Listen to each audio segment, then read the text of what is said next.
On the walls of my chambers at the Supreme Court, I have posted the command from Deuteronomy. Tzedek, tzedek tirdof. Justice, justice shall thou pursue. Those words are an ever-present reminder of what judges must do that they may thrive. My heritage as a Jew and my occupation as a judge fit together symmetrically. I take pride in and draw strength from my heritage. And from my mother's intellect that inspired my feminism and insisted that I become independent. My mother died the day before I graduated high school, yet she was still a very powerful influence and a model for my life. Two things were important to her, and she repeated them endlessly. One was to be a lady, and that meant to conduct yourself civilly. And second, don't let emotions like anger or envy get in your way. Reacting in anger will not advance one's ability to persuade. I have followed that advice assiduously, not only in my work on the Supreme Court, but also through 56 years of a marital relationship. When Martin David Ginsburg and I met at Cornell, Marty was the first boy who cared that I had a brain. In the 50s, too many smart women tried to make the man feel that he was brainier. It was a sad thing. But Marty and I had an emotional and an intense intellectual connection. One reason I think we became an unusual couple was because of my cooking, my very terrible cooking. How could a Jewish woman be a terrible cook? Turns out, it's easier than it looks. So Marty, in addition to becoming a distinguished tax lawyer, became an excellent chef.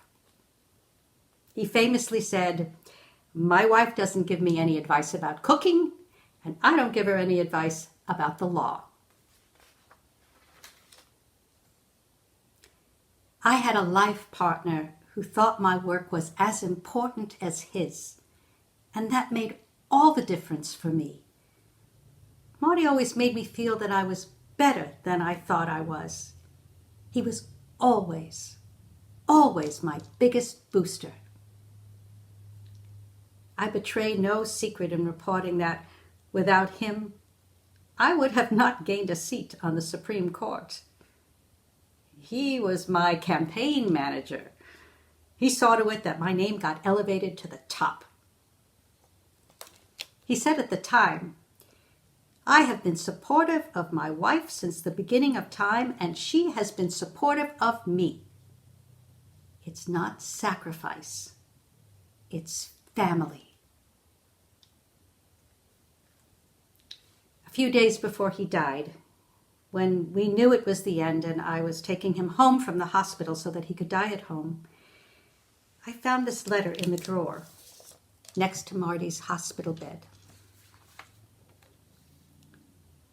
"My dearest Ruth, you are the only person I have loved in my life, setting aside parents and kids and their kids.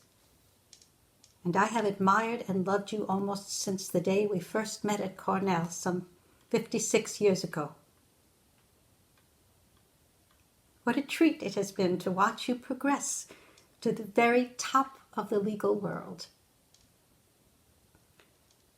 I will be in JH Medical Center until Friday, June 25th, I believe, and between then and now, I shall think hard on my remaining health and life, and whether on balance the time has come for me to tough it out or to take leave of life, because the loss of quality now simply overwhelms.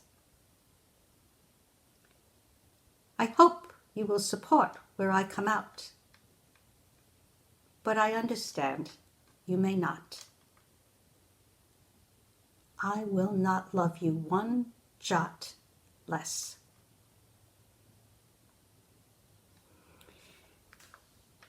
Turning introspective about his own life, Marty told a friend, I think that the most important thing that I have done is to enable Ruth to do what she has done.